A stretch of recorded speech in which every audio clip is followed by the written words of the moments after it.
अस्सलामुअलैकुम। Asia 41 news के साथ मैं हूं आपकी मेजबान अमना अब्बास। खबर शामिल करते हैं जंग से। हमारे रिपोर्टर राना शाहिद के मुताबिक डीपीओ सरफराज खान मिर्क ने तबादले होने पर ओहदे का चार्ज छोड़ दिया।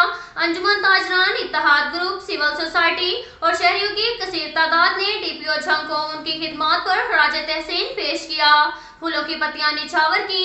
आप लोगों की हौसला अफजाई हमारे लिए अजीम सरमाया है। शहरियों में एहसास तहफ़्फ़ुज़ पैदा करना हमेशा अव्वलीन तरजीह रही। तफसीलात के मुताबिक inspector general of police Punjab के अहकामात की रोशनी में डीपीओ जंग सरफराज खान मिर्क ने तबादला होने पर ओहदे का चार्ज छोड़ दिया। नए तैनात होने वाले एसएसपी हसन असद अलवी डीपीओ जंग के फराइज सरअंजाम देंगे।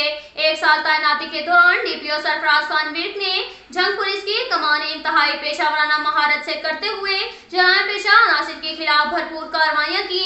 जराइम पेशा अनासिर के खिलाफ बिला तफरीक कार्रवाइयों और अमन अमान के क्याम पर डिस्ट्रिक्ट बार जंग की तरफ से डीपीओ जंग के एजाज में इशाया भी दिया गया।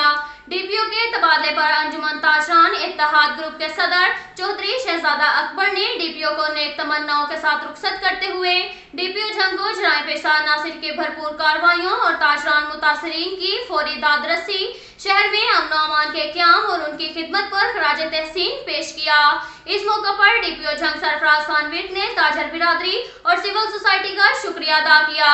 डीपीओ जंग का कहना था, आप लोगों की हौसला अफजाई हमारे लिए अजीम सरमाया है। जिला जंग में अमन अमान का क्याम और शहरियों में एहसास तहफ़्फ़ुज़ पैदा करना मेरी अव्वलीन तरजीह रही। अब तक के लिए इतना ही काफी है। मिलते हैं अगले बुलेटिन में।